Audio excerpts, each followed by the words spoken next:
Gun park దగ్గర deputy CM Bhatti Vikramarka మాట్లాడుతున్నారు. ఇప్పుడు అలా చూద్దాం. కాంగ్రెస్ పార్టీ నిర్మాణం చేసి వనరులన్నింటినీ కూడా ప్రజలకు చెందేటట్టుగా మేము చేసి అందిస్తే ఈరోజు ఆ వనరులన్నింటినీ కూడా దోపిడీకి గురి చేస్తూ నరేంద్ర మోడీ గారి నాయకత్వంలో భారత ప్రభుత్వం అదానీ లాంటి క్రోనీ క్యాపిటలిస్టులకి దోపిడీ చేసి పెడతా ఉంది. దానివల్ల దేశమంతా కూడా ఈరోజు సంపదను కోల్పోయే ప్రజలంతా కూడా వారి వారి ఆస్తులను కోల్పోయేటువంటి ప్రమాదంలో దేశం పడింది.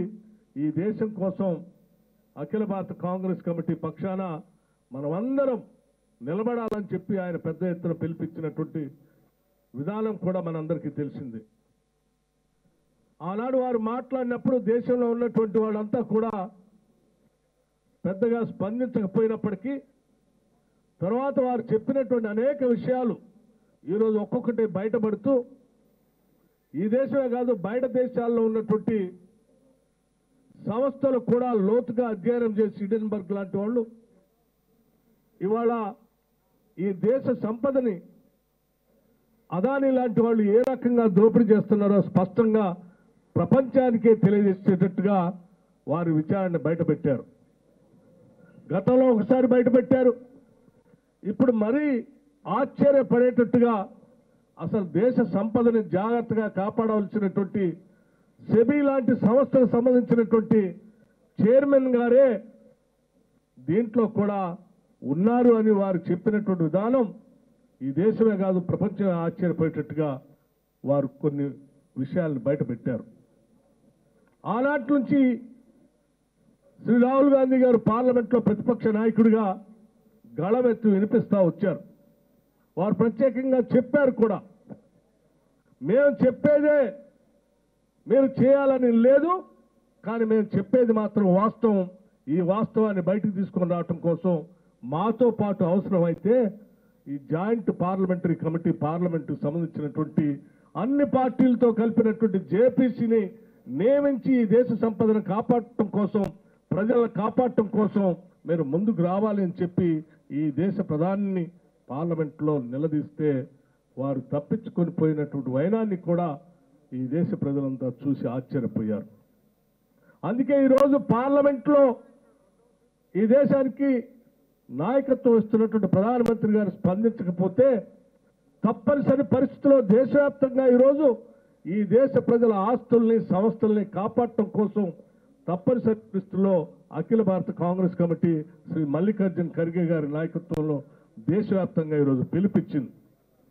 ప్రజల పక్షాన, రాష్ట్రాల పక్షాన, దేశం పక్షాన, ఈ దేశానికి స్వాతంత్రం తీసుకొచ్చిన కాంగ్రెస్ పార్టీ పక్షాన ఈ దేశ సంపదను కాపాడే బాధ్యత మరొక్కసారి మనం అందరం భుజస్కంధాలపై వేసుకొని ఈ దేశాన్ని కాపాడాల్సిన అవసరం ఉందని చెప్పి దేశం కోసం ఈరోజు కాంగ్రెస్ పార్టీ అన్ని ఈడీ కార్యాలయాల ముందు ఈరోజు పెద్ద ఎత్తున నిరసన దీక్ష చేసేటువంటి కార్యక్రమాన్ని కాంగ్రెస్ పార్టీ చేపట్టింది.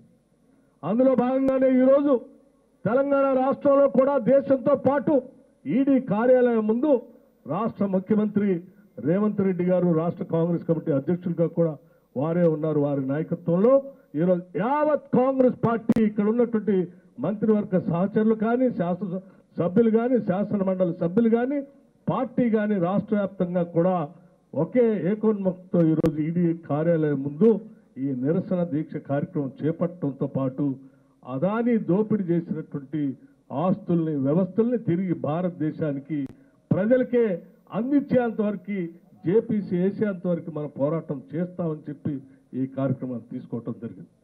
దీంట్లో మీరంతా పాల్గొని దేశ సంపదను కాపాడటం కోసం రాహుల్ గాంధీ గారు, మల్లికార్జున్ ఖర్గే గారు ఇచ్చినటువంటి పిలుపు మేరకు ప్రజల కోసం, దేశం కోసం రోడ్డు మీదకి వచ్చి ఈరోజు ఇక్కడ కూర్చున్నందుకు మీ అందరికీ రాష్ట్ర కాంగ్రెస్ కమిటీ తరఫున హృదయపూర్వకమైనటువంటి ధన్యవాదాలు తెలియజేస్తున్నాం.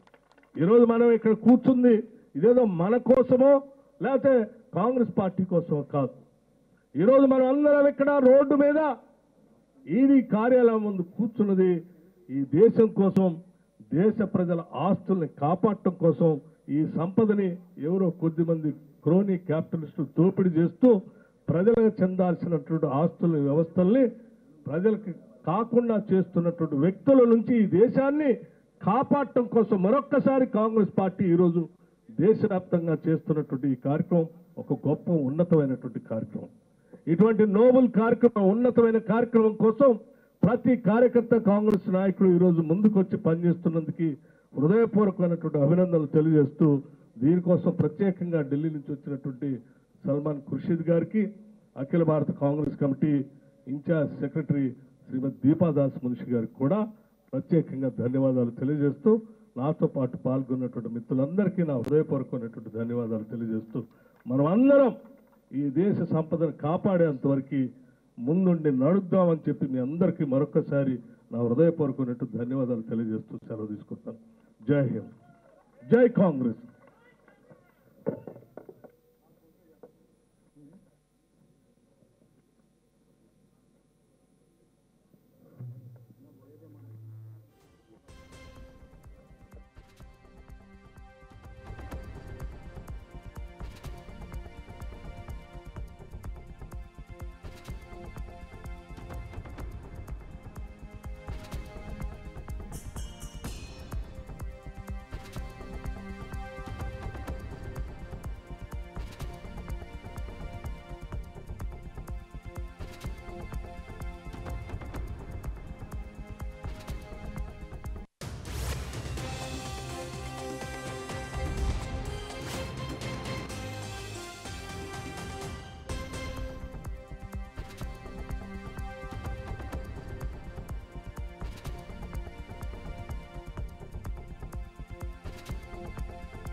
ఫార్మా ఘటనపై ఎమ్మెల్సీ బొత్స సత్యనారాయణ మాట్లాడుతున్నారు. ఇప్పుడు అలా చూద్దాం.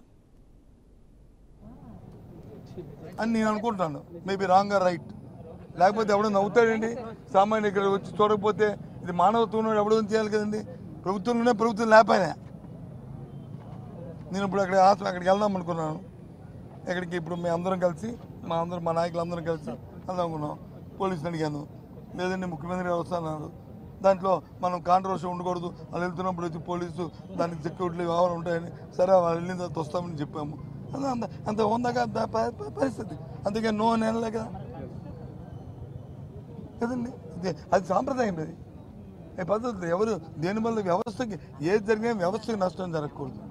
వ్యవస్థను కాపాడుకొని చేయాలి, ప్రజలకు నమ్మకం కలగాలి. పర్వాలేదు, ఈ వ్యవస్థ, ఈ ప్రభుత్వాలు ఉన్నాయి, పర్వాలేదు. ప్రభుత్వం అంటే వ్యవస్థ మీద నమ్మకం పోతే ఎలాగా? అది పోయింది ఎడుపు. అది చూస్తే, అది ఆత్మలు చూస్తే ఓకే.